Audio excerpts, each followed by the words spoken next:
Hello, everyone. Today I am joined by Jared Morningstar. Jared does communications work for the Cobb Institute and the Center for Process Studies. Also been on the podcast before talking about metamodernism and Islam. Jared is really interested in the interreligious dialogue, conversations going on, and generally the relationship between metamodernism and traditional faiths, particularly Islam, to which he converted some years ago and is involved in that community. And we wanted to talk a little bit about exploring again this topic of tradition and metamodernism, traditional faith in a metamodern context, and the different ways into that issue, the different ways of talking about it, thinking about it. I think we have some very meaningful but generative differences we can explore and dig into, and I really appreciate Jared's perspective very much. So that will be sort of what we're going to tackle in the next little bit. Thanks, Jared, so much for coming on the podcast again. Yeah, I'm happy to be here for sure. I will say there's a thunderous storm blowing in, so I'm not sure if listeners can hear any of that, but if you hear a rap tap tapping, just know that the sky is full of ominous clouds and lightning bursts to set the stage and set the mood. But I'm sure we'll have a more well, I was going to say we'll have a more jovial conversation, but actually jovial is quite apropos. Jove is thundering in the heavens as we speak. So, yeah, let's dive into this topic.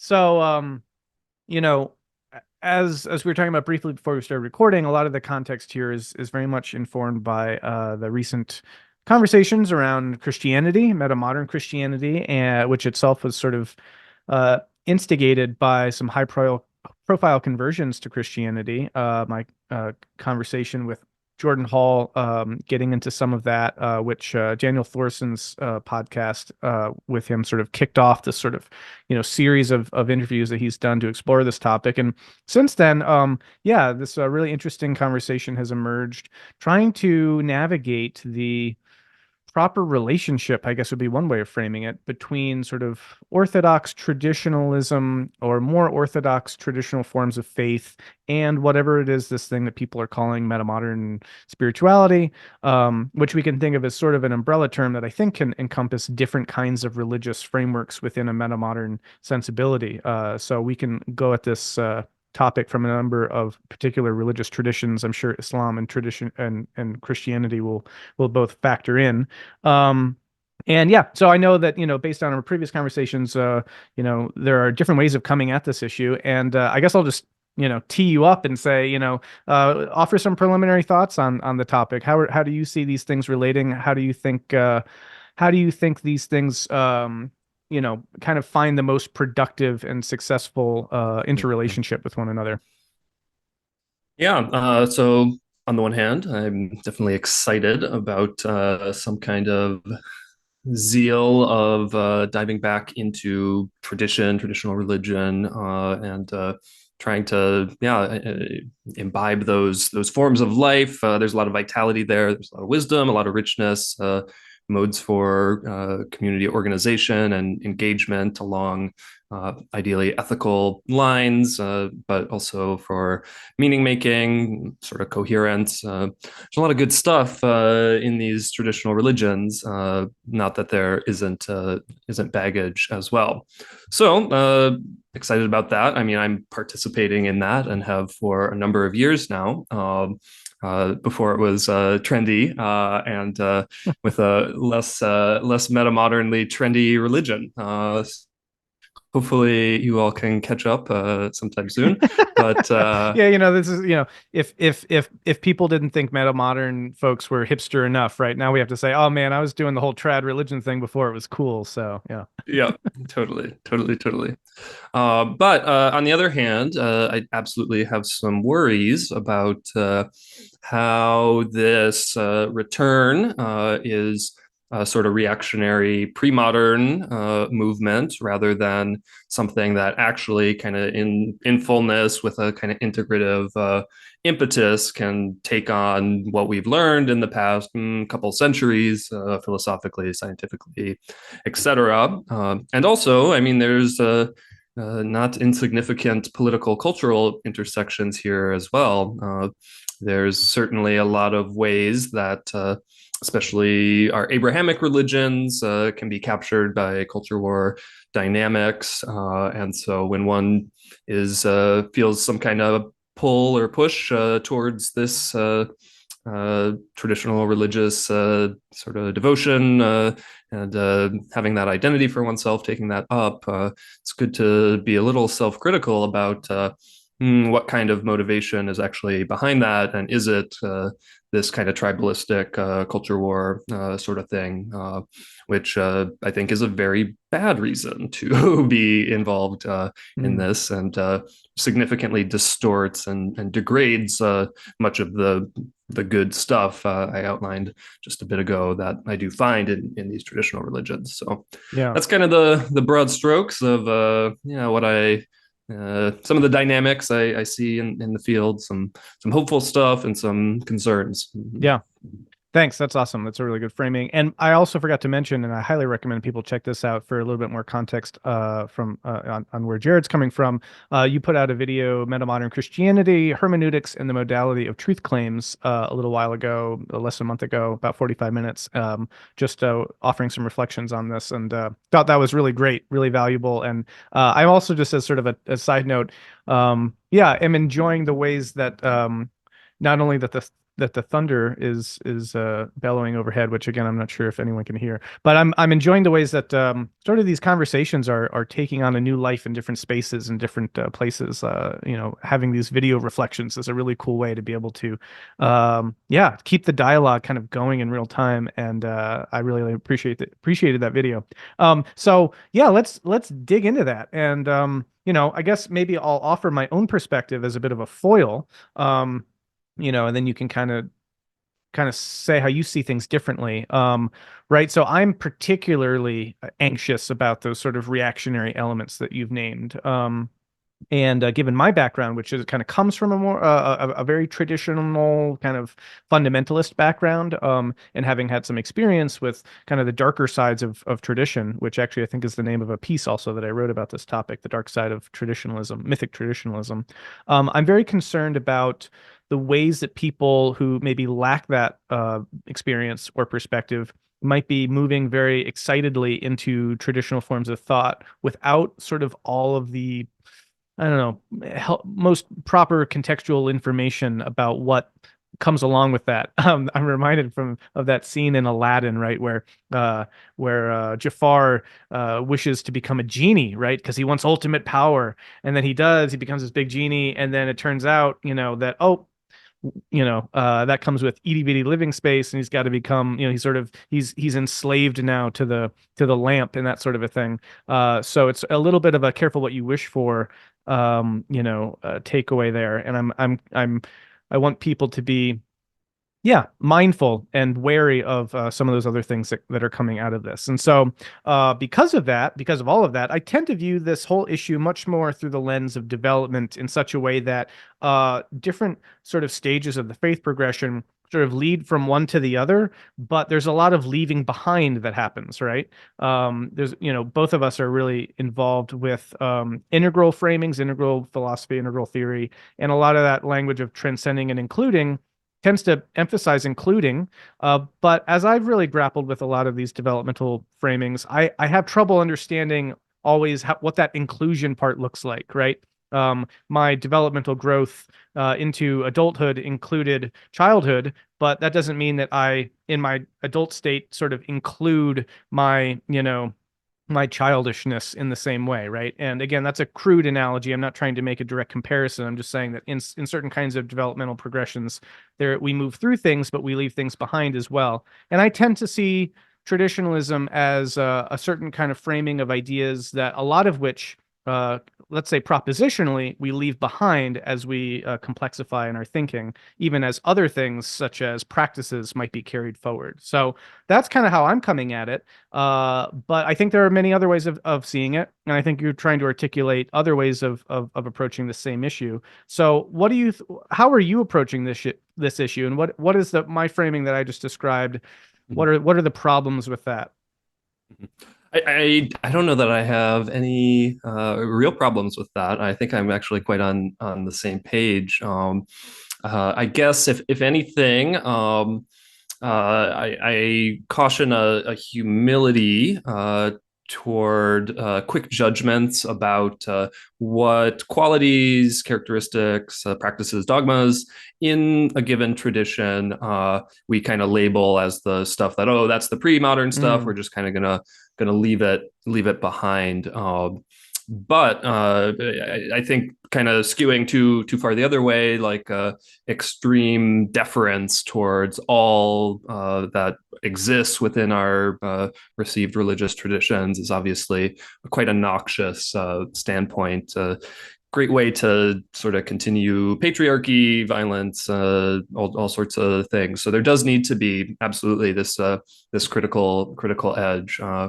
But I think this is exactly one of the spots where a metamodern perspective is most helpful and could take the classic movement of oscillation as exemplary here of sort of staying in this very devotional, very having a lot of deference for received religious authority, seeing kind of what that does to you existentially, like you are not a removed kind of observer in that context, but a participant. And so you can kind of find out like, okay, what transformations occur in my experience inhabiting that mode.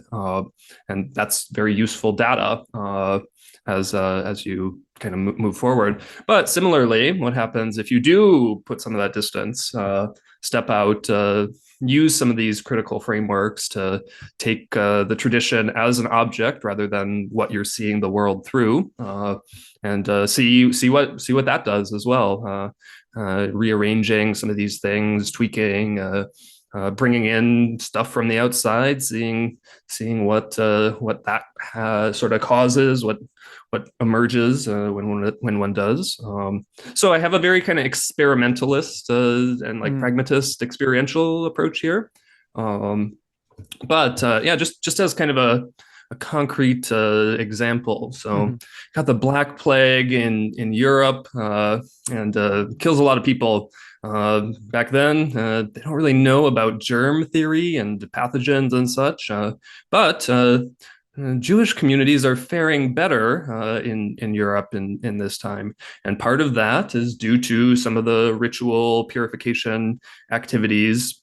Not at all based on kind of rational Mhm. modes of thought. They don't know about germ theory either, but nonetheless, this kind of important communal ritual obligation had a very positive effect in that context. And I think that's kind of exemplary of how I think we can think about religious practices in general. We can't nail down a final purpose, a final like telos for these things. We can do so sort of in a preliminary way, and again, like see what happens. If we think about the kind of ways that, oh, this is actually just good for cleaning yourself and staying healthy, that's absolutely a valid perspective, but it can't be reduced to any of these one things. So when we're thinking about tinkering around in our traditions, trying to figure out how to transcend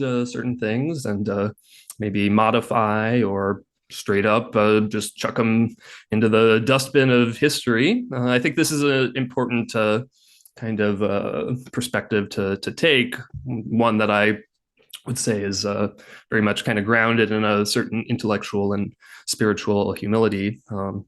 Could also say that these dogmas, these practices, these modes of life are hyper objects in some way, to use one of the object-oriented ontology buzzwords, and so you can't necessarily grok the whole of this given aspect of the tradition. But that doesn't mean you're at a sort of total incapacity to make any judgments at all or sort of mess around with it. But it leaves the future open. We don't know what the say future of the practice of the rosary in Catholicism is.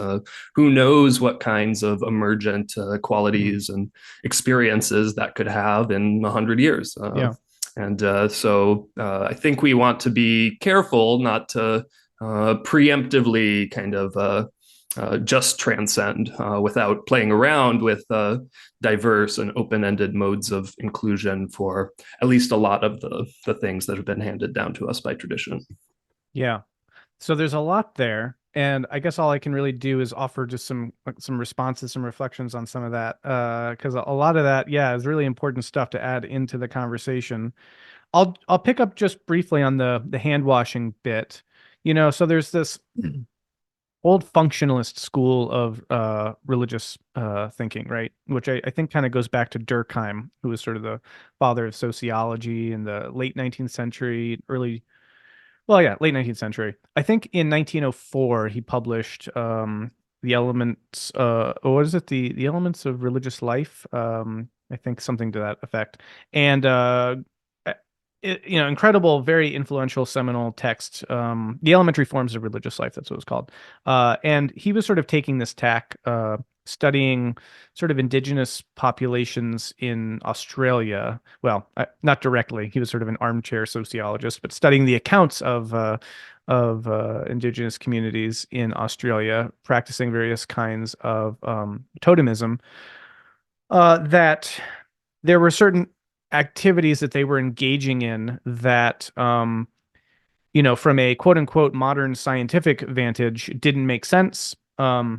But from the level of sort of a functional analysis that a modern scientific person could do on these phenomena did make sense, because his whole point was that even though the rites, the kind of sacrificial or let's just say not sacrificial, but the various kinds of religious rites they were engaged in weren't efficacious on their own terms, right? Like the rain dance, let's say, doesn't actually make the rain come, but what it does do is it coheres the social group together and makes a level of kind of social identity that is sort of adaptive and valuable. So there's a sense in which people do things for the wrong reasons, but get a valuable adaptive outcome from their actions. And this is a really interesting idea that has, had its life in the study of religion. And there's a lot to be said for it, I think, for sure. Even certain notions about how kind of memes propagate, right? You go to the theory of the meme and Dawkins's notions of that. I kind of have similar tinges of this, that these things, even though they're not sort of right or good, they have a certain kind of evolutionary viability to them that winds up sustaining them.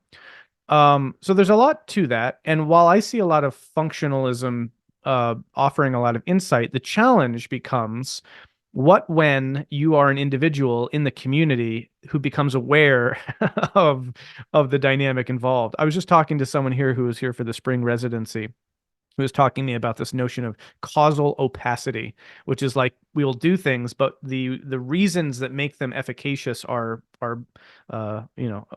they're occluded, and so we engage in them and they have certain outcomes, but then there's this issue that we have to deal with, that when the actual causal aspects are made known to us, can we still participate in them, right? Another way of thinking about that, to use your example, would be, let's say somehow, a Jew in 1350 or 48 or whenever it was, is told, well, actually, this is what's going on behind the success of your group over these others. It has to do with germ theory, et cetera, et cetera. Does the quote unquote religious function of the purification rite then shift, right? So this whole thing, I mean, this issue has preoccupied me for probably 10 years. It's like there's something about religions doing something that has a functional benefit, but when you make people consciously aware of that, then it seems that the motivating force that produces that activity is actually destroyed by becoming aware of it. And so is there some need for a kind of veil or opacity between us and the causation? I think that I don't know what to say to that. I don't know if you have any thoughts. If we can just start there. Do you have any thoughts about that issue? Yeah, this topic rocks, and I definitely have some ideas. So yeah, the functionalist stuff, super interesting. I would absolutely put this under kind of a modernist framework. It's like, okay, here's what they're doing, here's the reason, theory, boom, Mm, explained. And I mean, there's definitely some benefit to those lines of analysis, as you say. But I mean, they can break down too. I mean, there's this big gap that you're identifying between the Etic and the Emic there, Yeah, what thanks. the That's good people languaging. themselves are kind of pursuing and their own reasoning for it, and then this external intellectual observer who's giving an analysis along a totally different framework, one which is much more naturalist, scientific, etc. And so that, of course, causes a lot of dissonance. I think the postmodern move was to like kind of deny a functionalism at all, and like really see that that gap like doesn't.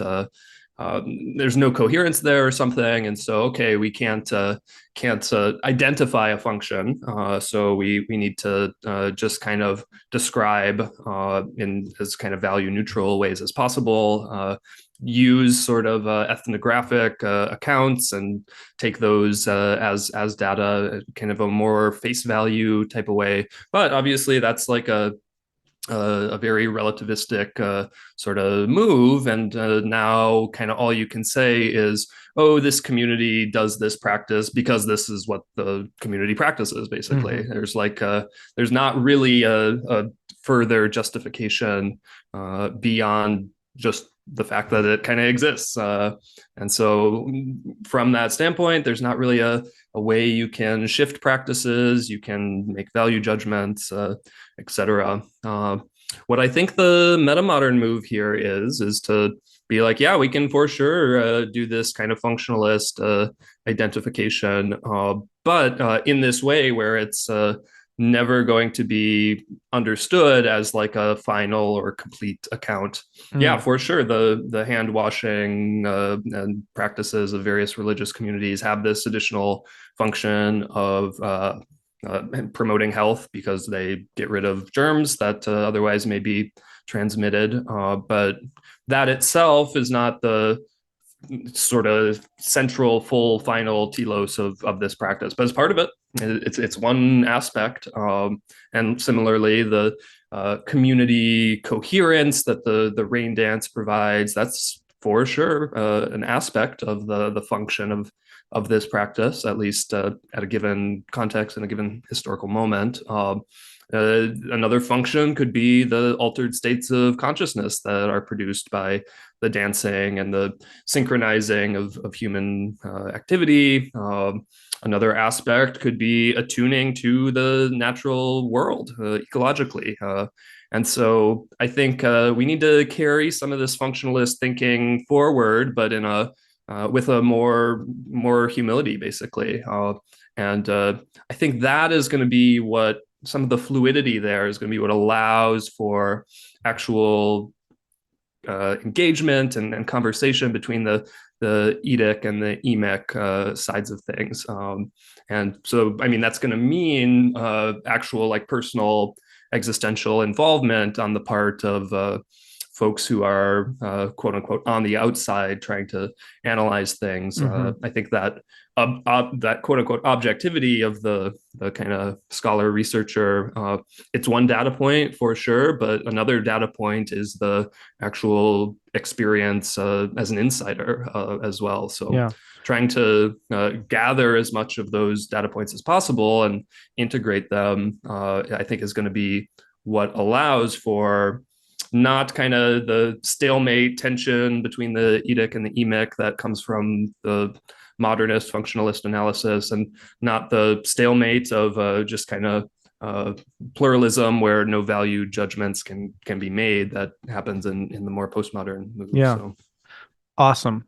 Let's keep unpacking that. And also for the benefit of listener, watcher, audience folks who aren't familiar with these terms, Etic refers to the objective or outsider accounts, and Emic refers to the subject or insider accounts. So Etic, Emic, that's that distinction. It's a really helpful way of going at this issue, I think, because there's a part of me that almost wants to think that because a lot of the way that especially I tend to frame the metamodern thing is this iterative self-reflection that leads to this transcendent move, right? So when you transcend, then you're looking back and you're reflecting, and then this is like the means of the transcendence. I wonder though if a framing like that seems to suggest that every transcendent move that you make kind of forces you to take on an Etic perspective relative to the Emic perspective in which you had been enmeshed in, right? And so there's a degree then to which like the metamodern Christian, let's say, will always be using an Etic perspective when it comes to traditional faith. It's because they've come out of it, they've transcended from it, and now when they see people doing quote unquote traditional religion, they are as an outsider to that. Even though they were once an insider, so they do have that perspective, and in that sense, it's very different from just sort of the modernist anthropologist who, ethically looks upon the tribe and sort of like tries to objectively assess them. Because in this case, it's actually someone who had been a part of the tribe, sort of becoming the anthropologist in a sense. But the concern or the trouble, the limitation maybe, is that the Edict perspective is its perspective that then, how do I put this? It seems like it forecloses the possibility of that Emic perspective. Whereas I think some people want to talk about metamodern Christianity as a way to toggle between various forms of the Edict and the Emic as context demands. And I think that that's also a very viable reading of it. So I guess the question is, yeah, what's your take on that? Like when you think of a metamodern Christianity, is there a sense in which that metamodern Christian can inhabit that emic perspective of the traditional faithful, or are they always, by virtue of being a metamodern Christian, inhabiting this sort of Edic gaze or something? Mm-hmm. Mm-hmm. Mm-hmm. Yeah, I mean, there's certainly a significant move is going to be stepping, quote unquote, outside of the tradition, viewing it from other vantage points, other frameworks, which would, yeah, be more similar to what the sociologist, anthropologist is doing with that terminology we are using. But I don't see any sort of de facto reason that such a person can't also then, having taken some new vantage points, step back into the tradition and re-experience aspects of it now in a different light, having had just new experiences of this thing called Christianity that they are identified with or participating in. And then that itself, that new kind of internal perspective, once they kind of step out again, can provide more data, more Well, experiential knowledge that then can feed back into their critical but perspectives. let's unpack that because I think that's the big question Mm-hmm. for me is like how like Sure. I don't know myself what that would feel like, right? If I were to Mm-hmm. try to Mm-hmm. re-inhabit the emic perspective of someone who thought that, to use an extreme case, like Genesis was history, that that like there's a whole mode of being informed by the whole context. It feels like another thing that came up in my religious studies education was the idea of habitus, which is like the mode of being that's influenced by your whole cultural and context and tradition and all that. And that's not something you can just sort of step into. It's something that you have to sort of like sink into over a long period of time. And if you've removed yourself from it, it's not like just entering a cathedral is going to snap you back into a perspective, or entering a megachurch or what have you. It seems like in order to actually re-enter that perspective, you somehow would have to spend a few more years again in a whole kind of traditional ethos, and then maybe you could possibly regain it. But for me, the big hangup is that, and I don't know if it should be a hangup. It might be like it might be a feature, not a bug. Is that like you can't go back. Maybe that's a good thing too. And so for me, that's the way that I tend to land with this issue, is that Mm-hmm. you can look back and you can know and you can have that perspective, but you can't necessarily fully go back. Toggling is going to mean something different from your Edic vantage now than it did in terms of where you were originally. And that's sort of the whole point, because where you were originally Mm-hmm. was a form of naivete. And it's sort of this issue, right? Like once the veil has been taken down, or you've have looked behind it, or whatever it is, that causal opacity has been ruined, and now you see what's actually quote unquote going on, at least at some level. You can't unlearn that. You can't unring that bell. So, what are your thoughts? How do you re-enter Mm-hmm. that mindset? Yeah, I mean, this is some tricky phenomenological Yeah. positioning here for sure, which is why it's exciting and rich and valuable.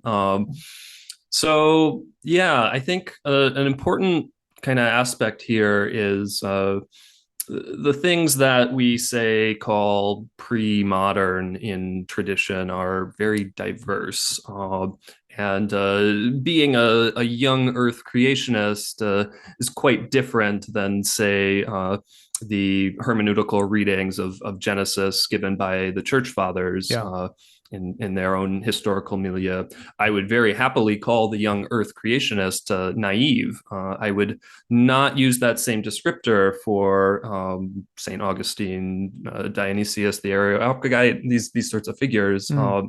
And so I think we can use some discernment, having kind of inculcated certain critical perspectives from more contemporary sources on what exactly we are returning to amongst these pre-modern sources. So, for example, I mean, when we go back to some of the biblical hermeneutics of early Christian writers, they didn't have the same kind of bifurcation between history and other genres of Hmm. literature.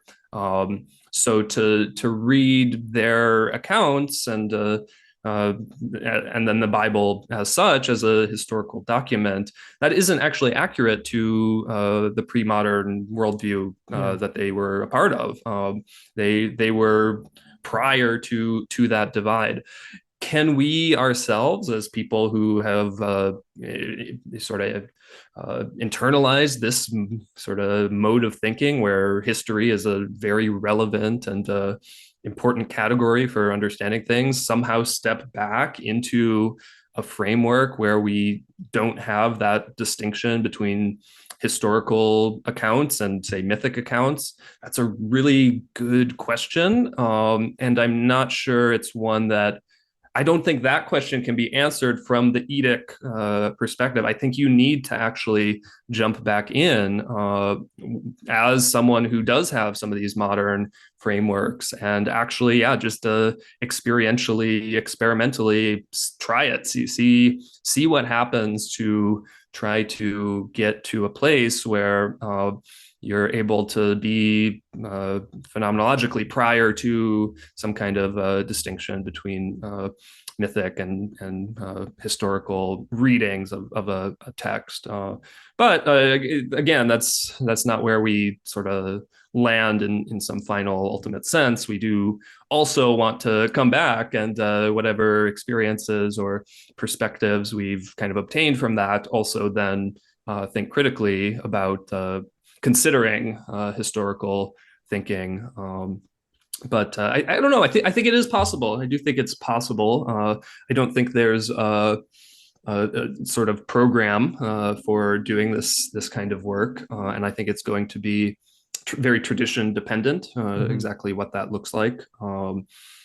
Because there's simply differences between how Yeah. Christianity developed versus how Buddhism developed, and Right. how historicity impacts that. For example, like, to my mind, it is a pretty open question whether there was a historical Buddha. It's a very settled matter that there was a historical Jesus. Mm. How accessible that is in through our sources is another question entirely. But that very much changes things. I'd say, for those two faith traditions and their relationship towards historicity. Yeah. So Yeah. There's so many interesting things there. Just on that last front, it's so interesting how I don't think that the lack of a historical Buddha affects the Buddhist tradition in the same way that the lack of a historical Jesus would. yep, And there's for something, sure. yeah. And so the essences, if that's a fraught word, but you know what I mean. The nature, let's just say, of these different religious traditions is such that the historicity question has played out very differently, and the struggles with science and modernization have played out very differently because of what the traditions are doing, how they're operating, and the kind of claims that they're making. In a sense, one can achieve Buddhahood without there ever having been a Buddha, right? And so it's an interesting thing that marks a difference there. Um, Mhm. but more broadly, I want to sort of bracket this issue because I think it's in many ways the issue that I'd love to just spend some time swimming in and getting other people's thoughts around. And I feel like it's at the knife's edge of whatever it is that we're really talking about. And what does it mean to toggle between perspectives? What does it mean to have a perspective on perspectives? And what are the limitations of a perspective on perspectives? All these things start to push us actually into, God, I hate saying this, but like a kind of post-metamodern perspective, because it's reflecting enough on metamodernism as an idea in order to critique it and objectify it and start to actually bump up against its edges and its Mhm. in a ways that I think could actually radicalize it further and then what? So it's a very fascinating topic. But I also then want to go in the other direction because you brought up earlier, and this is a thread I didn't want to lose either, the notion of like the hyperobject approach, right? So there's this other element to all this stuff in the religious traditions that maybe seem unaccountable, you know, unaccountable for in a modernist frame, but that might be serving some transmodernist frame, right? That there are things that we're sort of bumping up Exactly. Yeah. against in these traditions that might be doing work in a space that we're not even familiar with yet, which is actually kind of interesting because that is both, I think how would I say this? There are claims that overlap with what I just said that traditionalists themselves would make, but there are also Exactly. Yeah. ways in which, scientists could totally get on board with that. And here again is the point that I'm always trying to make, which is that what we mean by naturalism, we know is incomplete, and we're going to be updating our paradigm. And so what we're encountering in these religious traditions, hypothetically, can be brought into our ken and still accounted for in a future frame of a naturalist mode, but hasn't gotten there yet. And so a hyperobject is a a great way of thinking about these sorts of things because hyperobjects have only recently kind of come into our ken, and things like climate change, these things that are beyond the individual sort of mind to comprehend and yet actually do impact us and have sort of causal power, that they're operating at a level of complexity that we are only beginning to come into contact with and be able to relate to.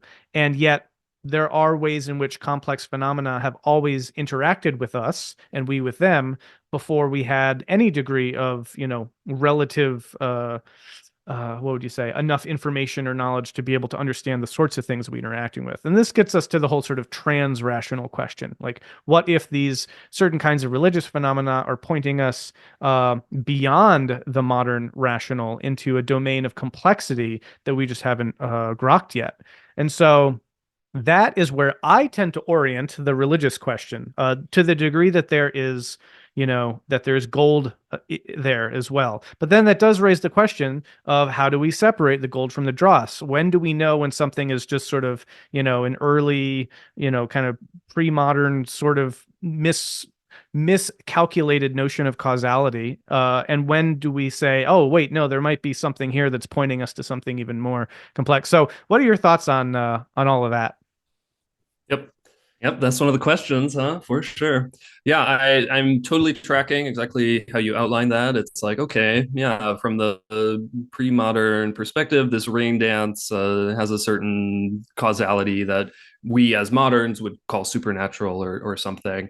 But it could also very well be the case that from some future expanded naturalist perspective, we understand how, say, the collective consciousness that kind of arises in these rain dance practices does have a ecological effect that ripples out in various embodied ways beyond merely this human group, and does have some complex causation to the natural environment that not in any kind of direct linear way causes rainfall perhaps, but may very well kind of further attune the natural environment, both in terms of the indigenous community there, but multi-species kind of attunement as well. That's like a totally possible and even probable sort of idea to my mind, but we're certainly not at a point where we can outline it.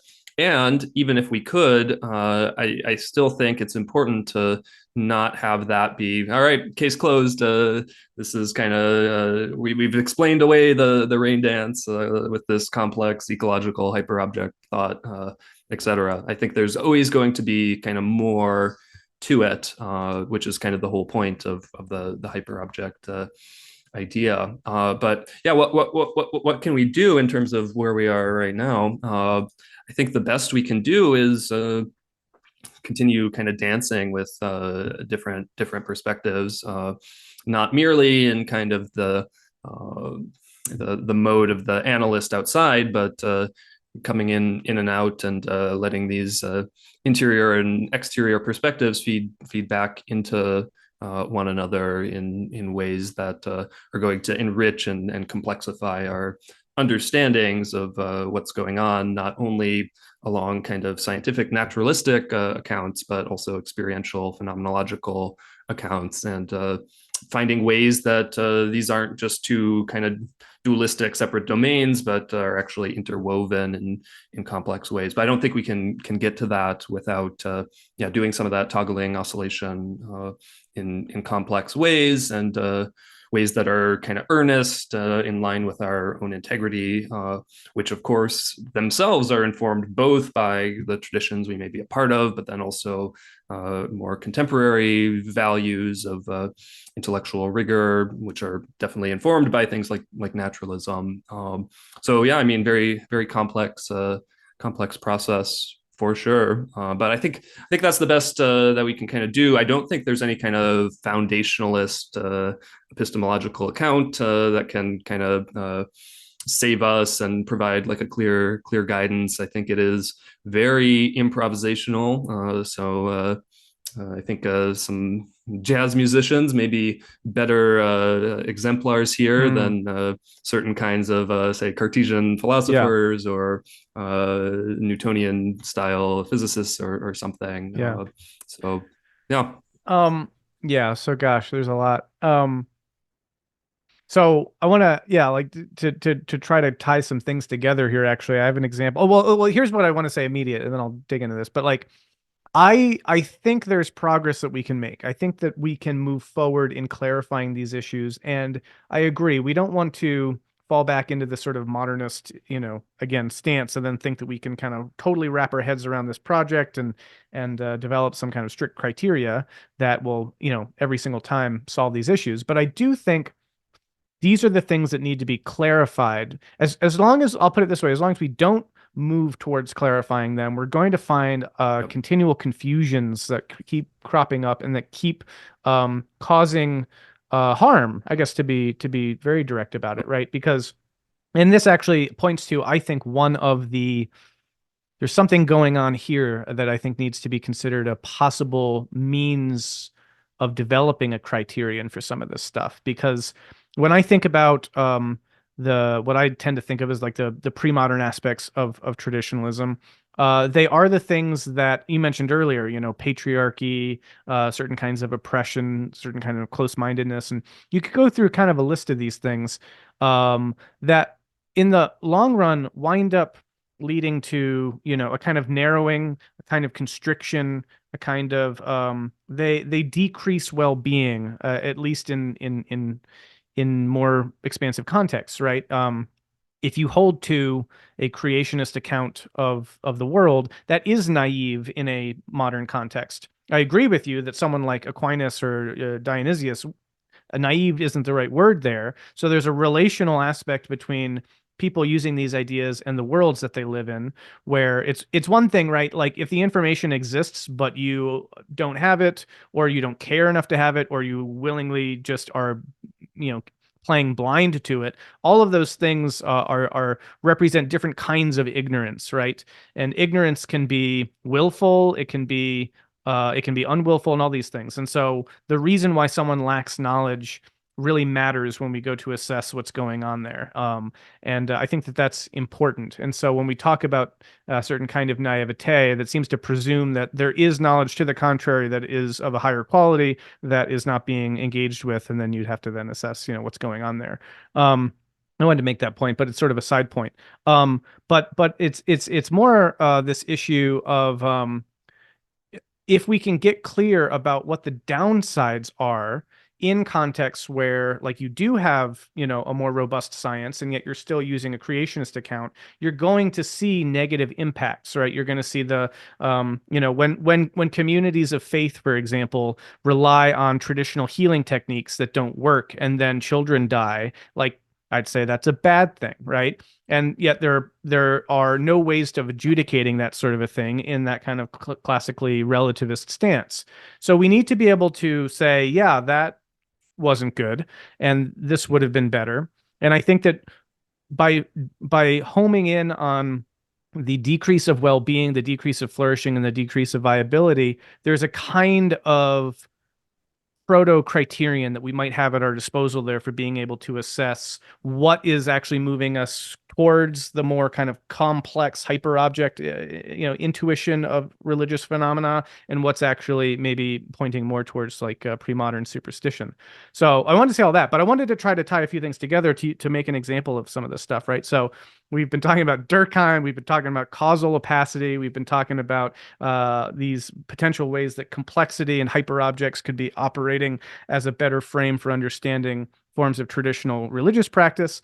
So I wanted to use a personal example here where I was brought as a kid, I was around 10 years old, to a prayer service. I was prayed over. I had been in a car crash, broke my femur, and so they prayed for healing. This was like a Wednesday night church prayer service. I got prayed over by my pastor in this Pentecostal church, and this whole, slain in the spirit thing happens, right? And I fell over, and there was just this sense of the energy had been taken from out of my body, and it was a very visceral religious experience of like having this occur. Now, obviously, in the traditional frame, that is understood through the lens of this is the Holy Spirit. Modernist accounts aren't very satisfactory. They don't really have an explanatory account for what went on there, other than maybe it was this, maybe it was that. But see, I'm inclined to think that what's going on in something like that is a kind of what Layman Pascal would call that surplus cohesion. You get a lot of people together, they're generating a kind of intensity and an energy, and who knows what other kinds of levels of energy interaction are going on beyond what we currently are aware of. And when you get a certain kind of field going on there, then you generate the ability to do things that have the effect of what I experienced, and that is not known fully yet. But I suspect, my hypothesis is that down the line, we'll be able to see, oh, this is something that when humans get together and they do very intentionally, and this sort of a thing happens, then you can start doing cross-cultural analyses, and you can look at how this plays out in different religious practices, which then would seem to, in some ways, call into doubt the kind of traditional framing, which is that it's the Holy Spirit, because it's actually, well, this happens in African religious contexts that are, indigenous contexts. This happens in Islamic contexts. Maybe something going on here with Sufi dancing is something similar or akin to this, right? That it's not basically just psychologically rooted. It's somehow a complex interaction between, the psychosocial field generating a certain kind of surplus cohesion that can lead to certain kinds of intensities and powers that makes sense at a level of complexity that we do not have current access to. That'd be a hypothesis. Now, what's interesting about this, and the last thing I'll say, is that my question is, I wonder if that only works if there's a certain causal opacity going on there, right? Because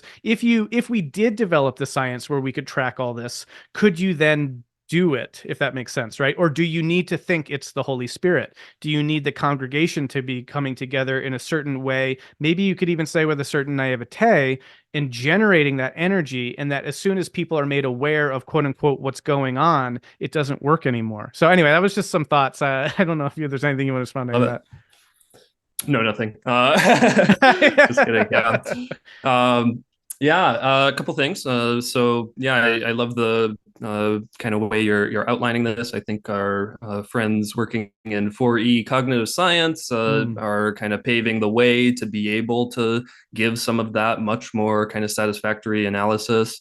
If we're taking the kind of atomized brains in vats approach to human consciousness and anthropology, of course, this stuff like does not make sense. It's just weird social practices, and that's kind of the extent of what you can say.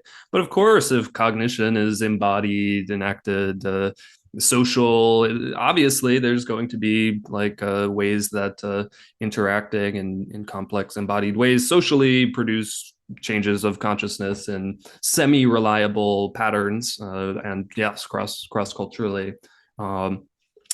I think it would be fine to call that the Holy Spirit still, though, Yeah, yeah, as a Christian. I think if we're looking at these things as hyper objects, certainly what the referent to the Holy Spirit is complex, not materially reducible, not sort of spiritually reducible. So I think if you take on that kind of complex cognitive science analysis, sociological analysis of these practices, I think there's a way that you can be like, yeah, so part of what has traditionally been referred to by the name Holy Spirit is this thing. So I think there's ways you can kind of still make those tie-ins. I think this kind of line of analysis makes it easier to do that versus some of the more kind of hardline modernist perspectives where it's like kind of closes the door is the thing. Okay, yeah, here's the account of what's going on here, and so of course then there's a tension there.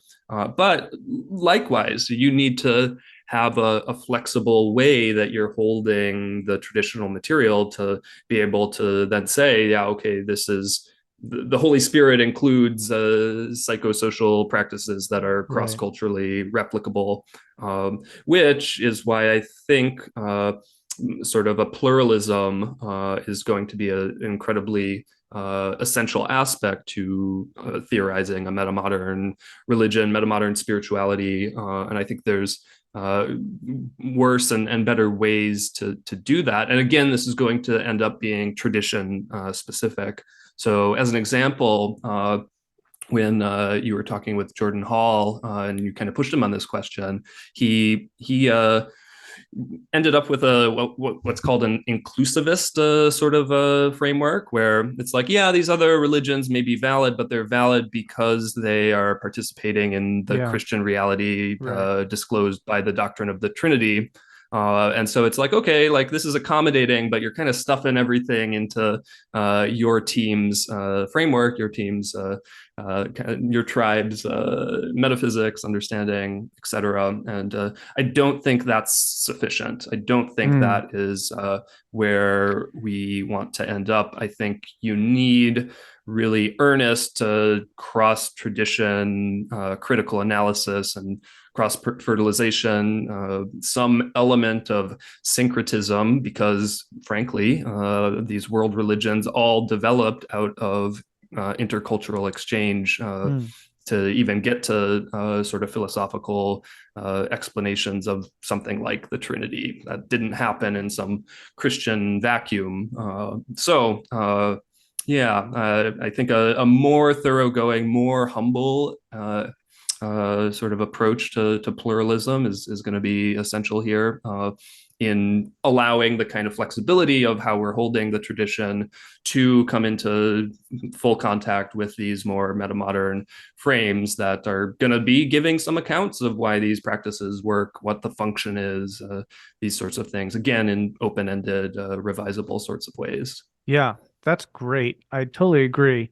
And there's two things there that you said that I think some people might hear and then be like, well, wait a second, how do those fit together? But I think you're exactly right. Because on the one hand, you're saying, yeah, you can call that the Holy Spirit. And I totally agree. Like, if there's going to be a thing that's a robust metamodern Christianity on the other side of modern, postmodern critiques and stuff, and insights, then it's got to have continuity with the tradition, right? And I think a term like the Holy Spirit comes from that tradition and is serving the kind of function that is matching enough of that referent that that's an entirely justified move. Interestingly, people will draw that distinction differently, and some people will say, no, whatever you're describing is not the Holy Spirit, and that, that is what it is. But personally, that's kind of where I land. And so on the one hand, we're able to affirm this tradition specific languaging of these phenomena. On the other hand, you're also really, I think, entirely right that the language, the tradition specific languaging that we use also has to be held with an openness that isn't just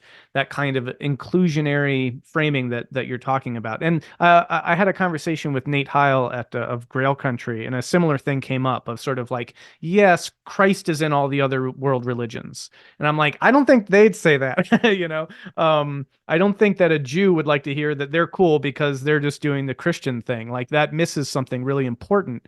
And yet, again, I was trying to make the case too that like the meta picture that's being gestured to in that claim is still justified in using the word Christ from that tradition, because that if you're a Christian, then yeah, use that language. But what becomes sort of, again, I think a telltale criterion here is the exclusionary orientation. And ironically, the inclusivist attitude that you're describing is, in a sense, kind of exclusionary, right? It's a more inclusive way of being exclusive, but it's still fundamentally kind of using something that is tradition specific to try to speak to something general. And I would suggest that yeah, that a metamodern orientation, while using tradition-specific language, is also able to cognize the general attitudes and not get hung up right on other traditions using other languages and speaking to different phenomena. I think that's really important. Gosh, yeah, there's a lot. There's a lot. My head's kind of buzzing with all these ideas and things we could go to. Yeah. So I'll Yeah. throw it back to you if you Well, have yeah. yeah, I got stuff to say.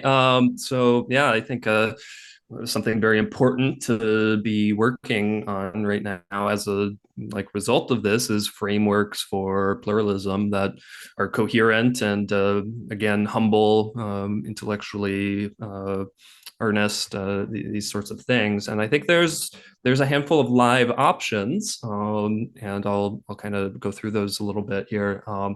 But I think what we might want to do is not just kind of pick one and be like, yeah, this is the right framework for pluralism, but again, sort of move between these options, allow for these frameworks to kind of critically be in dialogue with one another, see what happens when we view the traditions from the perspective of one framework versus the other. See what happens when we consider these frameworks themselves from the vantage point of particular traditions, and allow all this stuff to cross-fertilize and feed feedback to create kind of a rich kind of meta theoretical field that we can hopefully play around in, hopefully kind of maximizes agency and clarity and coherence, and opens kind of novel routes for analysis and practice, integration, these sorts of things. So I'll just kind of go through two kind of major options here. The first is perennialism or traditionalism. This ends up being a little more on that kind of exclusivist side. I mean, basically the claim here is there are many roads up the mountain, but there's one mountain peak. It's like, okay, so what the Christians are up to with this whole idea of salvation through Christ is one kind of instantiation, particularization of the religious quest of kind of the ultimate teleology of human life. And it's a parallel to what the Buddhists are up to with nirvana, and what the Hindus are up to with moksha, and so on. The particularizations of them are essential. You actually have to take a particular trail to get to the mountaintop. That doesn't mean they are any better or any worse than one another, but there needs to be that kind of particularity metaphysically to allow ascension spiritually, basically.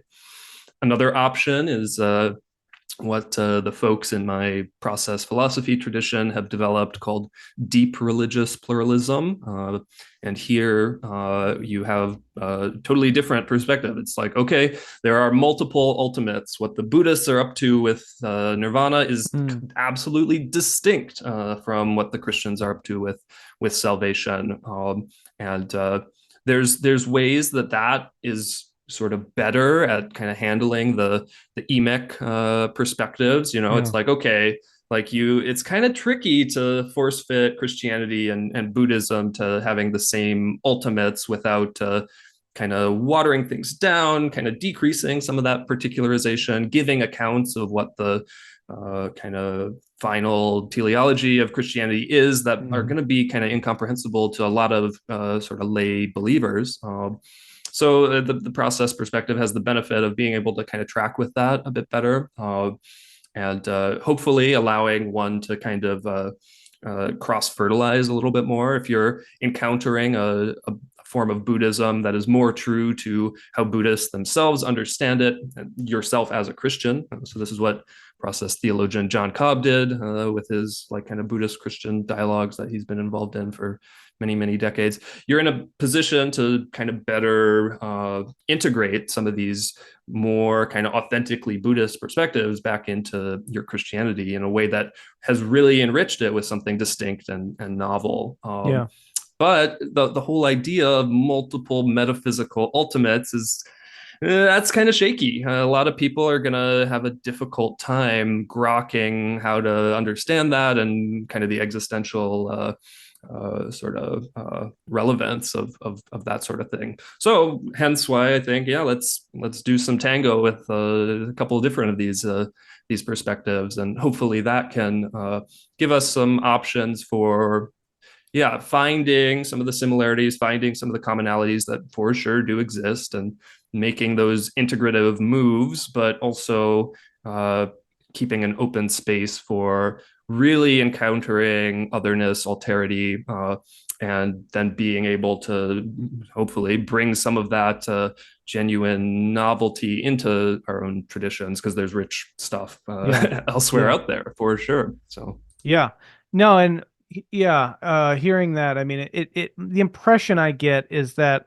that older kind of perennialist approach sounds a lot more postmodern to me, right? There's this sense of like, yeah, well, we're all going to the same place. It's relativism in the sense that it kind of ironically winds up discounting difference in an effort to try to bring everyone in, and then doesn't actually allow for the genuine plurality to exist. And a lot of New Age spirituality tends in that direction, right? It's like, oh, I'll take from this, I'll take from this, I'll take from that, because it's all the same thing, right? And it's actually like, well, wait, what if it's really not? Right, yeah. And so I think that deeper pluralism, religious pluralism that you're talking about, is, to my ear, a lot more productive, because I think that then invites us to explore a much richer topology than any of these traditions has on its own of the ultimate, or at least you could say the sacred, right? I was talking to Layman Pascal about the metaphysics of adjacency, surplus cohesion, and that sort of stuff, and he was talking about how the totality itself can be a pathological idea. The ultimate itself can be a pathological idea, right? And so actually, we want to detotalize the totality as the new totality, in the sense of that the metaphysical essence isn't one of 100%; it's 99%, etc. Right? And so when you have a different metaphysical frame, you're actually kind of moving your whole conception of what metaphysics is even doing, what it's about, and then the pressure isn't there to try to find the ultimate apex of the pyramid, as it were. And in fact, I don't know, the metaphor that came up to my mind while we were talking about it was like, it's more like, well, all right, here's the ultimate, right? Oh, wait a second. Oh no, what's this? Oh no, what's this? What's this? The different corners of the paper. But what you've done actually is you've gone meta on the ultimate, and you've got this sort of like you've got this multiple totality as part of a broader topology of deep metaphysical grounds of being. And then that's a really exciting place to play in, because then you're like, how do we relate these? How does this corner relate to this corner? How does Buddhist emptiness relate to the fullness of the Christian deity and the totality in that sense? And then you can actually start to interweave. But all that though makes me think in a kind of reflective way on this whole orientations to things, because when I listen to you talk, I also get this really wonderful sense of openness and a kind of an enaction of the rejection of totality, right? That you're not saying, and here's the answer, and here's how it all works, and blah, blah, blah. You're saying, yeah, this is why we need to move between and try different things and experiment and all this stuff. And that is a kind of praxis of, an embodied way of doing this metamodern thing, which I think I'm probably not as adept at doing as immediately as others. Whereas for me, it's an interesting thing, right? Where what you're describing has a kind of epistemological kind of openness to it, whereas there's also a kind of ontological openness in the way that I was just talking about. And the ontological openness is prone to sort of being theorized about. And you can have a certain complete system of the ontological openness, right? You can talk about like, oh, but the horizon is, or the telos is an infinitely, receding horizon. And you can say things like this, and all that gestures towards a kind of, yeah, ontological, transcendence of openness. But then you can also live it in the way that you're talking about, I think, which is much more, yeah, it could be that, could be this, we could try this, we could, and it's very interesting because those are, I think, clearly related, but they're also different, and they kind of lead to different kinds of, and I'm not sure quite how they relate to each other. Do you have any thoughts about that? Mhm. Yeah, I mean, there is certainly interrelated. I mean, we can only kind of theorize ontologies based on experience. Mm, At the end of the day, I mean, whether that experience is a mystical experience we've personally had, the experience of being taught dogmas, the experience of having the kind of historical, critical perspective taught to us. At the end of the day, this is all kind of filtering through experience. So it makes good sense to me to try to position ourselves in ways that promote a greater diversity of experience, whether more kind of spiritual or more intellectual, more embodied, visceral. I think it's all possible uh, information to then kind of take up, feed in. And yeah, then yeah, we can develop more complex ontologies as a result. And then those ontologies themselves can be lenses through which, in various positions, we can examine tradition, examine frameworks for understanding tradition, and that provides then a novel data point as well. So, yeah. I mean, it gets more and more kind of complex, and you're at kind of a groundless ground Right. ultimately. So uh, figuring out how to be comfortable with that. I mean, pragmatism is kind of a good source for a lot of this stuff, and but so is a lot of the Buddhist tradition.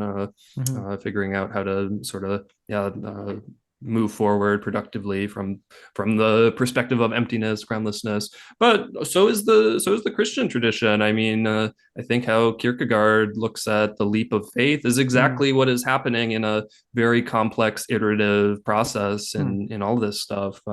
I mean, I think, yeah, when you're kind of taking up any of these perspectives, entering into any of these communities or practices, you're not doing so with kind of a pre-knowledge of what this will lead to, what its purpose or function is, but you are doing so, or when you're sort of criticizing and like trying to do an intervention in a wisdom tradition. Likewise, you don't know what the kind of result or carry on effects of that are going to be. So there's, regardless of any of your engagement, it's that same kind of yeah, let's see what's going to happen, and you're doing so out of a disposition of faithfulness, yeah. of care for something that is yeah, has entered into your experience as sacred or holy in some Mm, sense, regardless of where you are in this process, and how you're going about it. And so, yeah, being able to kind of acknowledge that that is the disposition, because it's very easy to be like, okay, here's what I'm doing. This is the effect. hmm, hmm. I'm kind of isolating it, decontextualizing things, bracketing in uh, kind of a noxious way. There's a ton of bracketing that's going to go on in any of this process, but like it should be done sort of strategically and in a sort of preliminary, cautious way, where it's like, okay, I'm doing this for now, but I'm about to come back and unbracket some stuff and unleash some novelty and maybe some chaos, and we're going to see what happens then.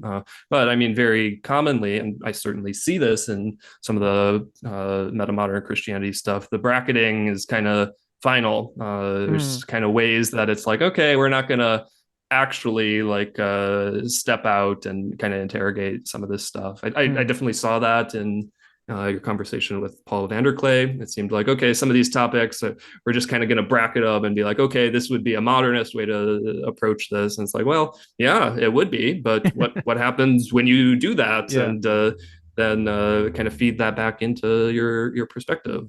Yeah. So Yeah. I very much hear that. Just some thoughts on all that that came up for me. I mean, for me, the challenge, right, is how do you live from that groundless ground, in a way that isn't skepticism, right, but isn't too closed either. In our search to avoid skepticism, which has its own pathologies, we can then get too stuck in certainty. Of course, ironically, skepticism is its own kind of certainty, which then makes me think a lot about Jason Storm's whole zetetic approach, which a lot of what you're describing really seems to me is sort of in that vein, this sort of openness, this seeking for knowledge, this epistemological humility that sort of, that also doubts doubt, but it also doubts certainty and is sort of open to different modes and what they all have to offer. Um, the other thought that occurred to me is that a phrase like groundless ground is both kind of an intellectually satisfying idea, but a difficult place to live from. And that's what I kind of mean about that whole difference between ontology and epistemology, right? That like, yes, now I have the map. The map is that of a groundless ground. And now I feel very certain about this thing. But actually, if you inhabit that, if you embody that, you live from that place, it's not about having a map of the groundless ground. It's about living from a place of openness that isn't trying to be, foundationalizing everything and trying to make sure and that when you actually approach it that way, it's actually a lot more destabilizing. And so our ontologies have the danger of sort of papering over the difficulties of their own complexity, I guess. And I know this comes up in integral contexts where it's like, now we have the ultimate meta map, and now we can, it's like, well, right. just try to live it. So all that is there. And I guess again, to me, this all comes back to this need to balance the the lack of a foundation, and then where that can lead, where the sort of vertiginous falling into skepticism and uncertainty, and the sort of orienting principle, this sort of move in a certain direction and some kind of confidence and orientation for things. And I think you need the right kind of mixture of both of those so that neither ossifies into anything too extreme. But then that does lead me back to this notion of having some minimal criteria, right? Which is like that's not a bad thing, right? When we're trying to adjudicate what and when is the time to take on what frame and what mode and all that, we can't just do that willy-nilly and say, oh, I did this thing and then it caused 20 people to die. That's interesting information. It's sort of like, right. Yes. We have to have a value hierarchy that we're also continually open to reformatting and working on and constructing so that when we're exploring, it's also all for something. And it's like, what is all that for? And I think that it's for the enhancement of life and vitality, flourishing, well-being, choose what languaging you will, but like we need to have a sort of meta lodestar to be the frame, even as we're sort of dancing between perspectives. And I think that's kind of something that comes out of this for me. Yeah, for sure. I'm definitely on board there. I think it's quite worthwhile to outline a provisional list of criterias for some of these things. I think flourishing, and I would also probably add some kind of like increase in agency, increase in discernment, these sorts of things. Yeah, great stuff. So long as these criteria themselves are something which we, through kind of feeding back through engagements in tradition, we may then kind of critique and nuance further, and also contextually specify. So one of the reasons why I kind of also think, in addition to that kind of high level meta value criterion stuff, think that having some kind of allegiance to a particular tradition is ultimately something very helpful, is it does provide some provisionally stable reference points from which to be doing this kind of groundless leap of faith type existential, epistemological, ontological, metamodern work. So, I mean, if you kind of have an array of concepts, particular hermeneutical tradition or traditions that are kind of consistent tools in your bag.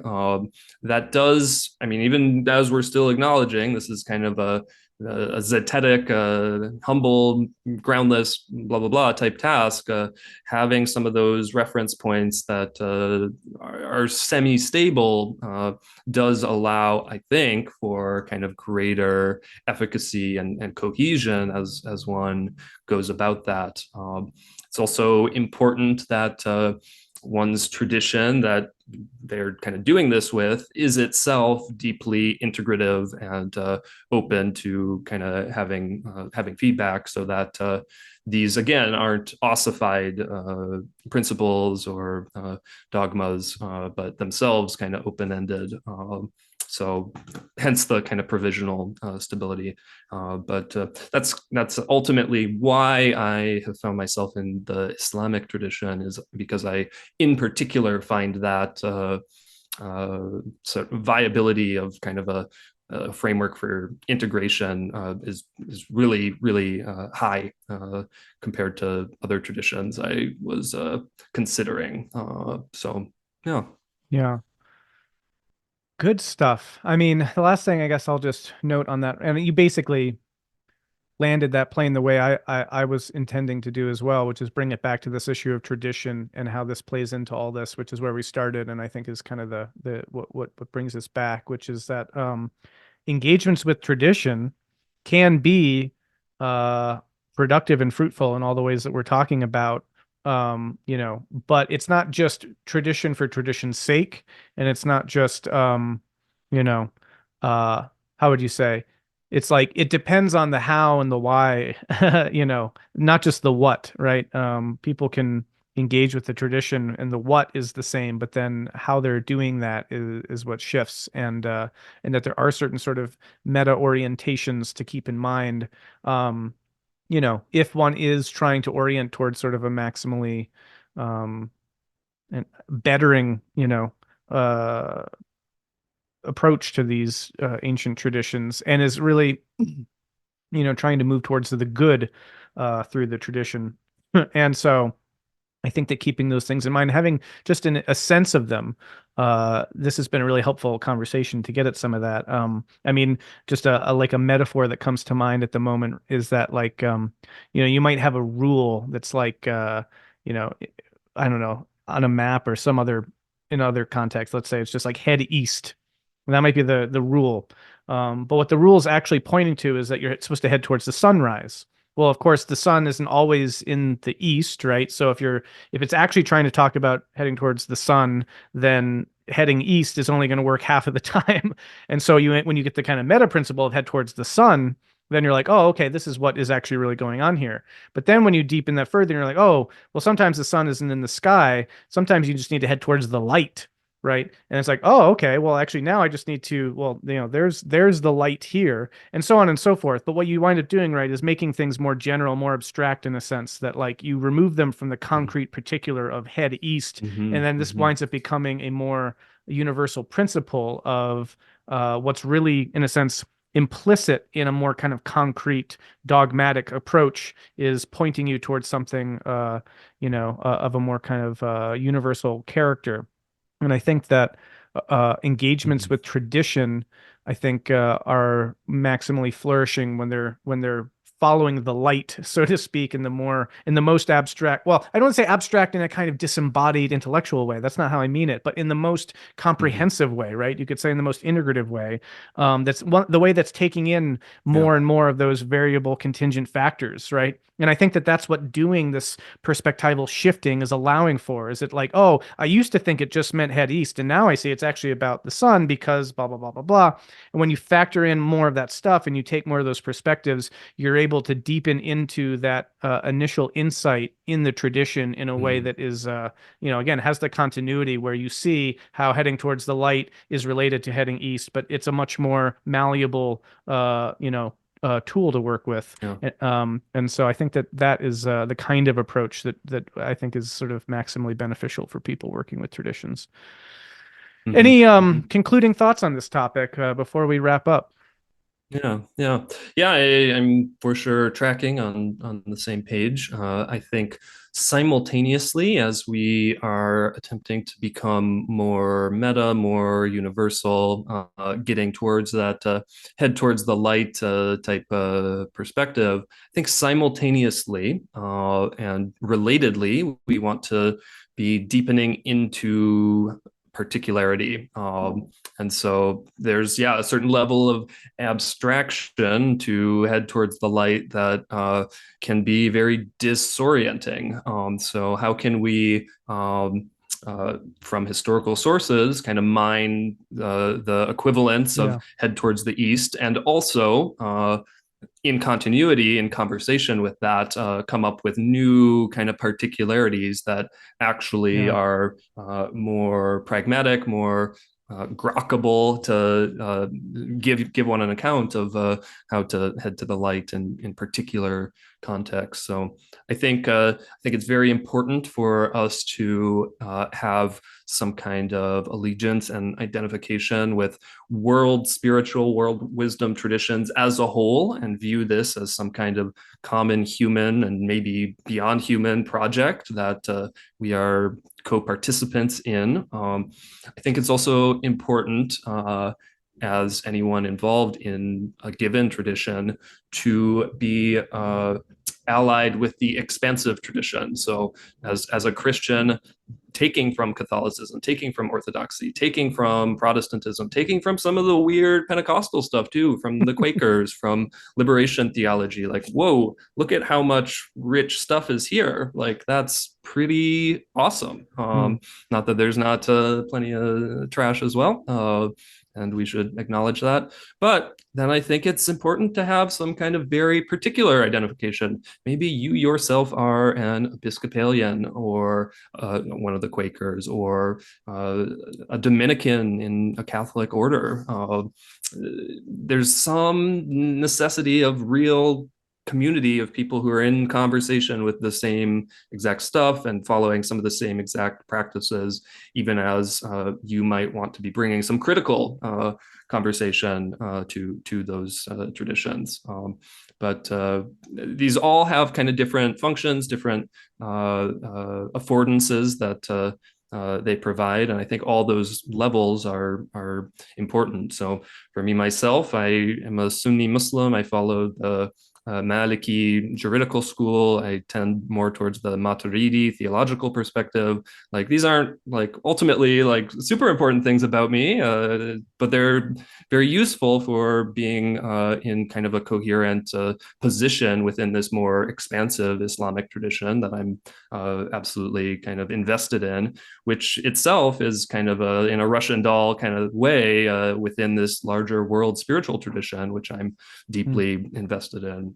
So I think the most kind of coherence we can have across that stack in ways that allow for productive feedback and novelty is going to be helpful for developing those criterion that can kind of make sense of what good religion, good tradition, good spirituality looks like. So, hmm. Very well said.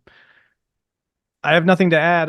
Just the phrase "probate spiritus" comes to mind. Test the spirits, or something about mm, that. mm, Yeah, we should be seeking ample experiential engagement with the plurality as we return to our home in a particular particularity. And that also, I guess, reminds me a little bit of my conversation with John Vervaeke about Neoplatonism and this sort of opponent processing between the one and the generalizing aspect, but then also moving back into the particular in what he calls himself a Zen Neoplatonist because he has both of these things, bringing his attention to the particular and to the general. And there's a kind of surplus cohesion that emerges from mixing those things, and so actually bringing the different insights of the world traditions together can itself produce a whole that's greater than the sum of its parts. And there's exciting things to come in the field of mm, religious development and unfolding that I think are going to be moving through yeah, those different yeah. traditions in that way. Um, Mm-hmm.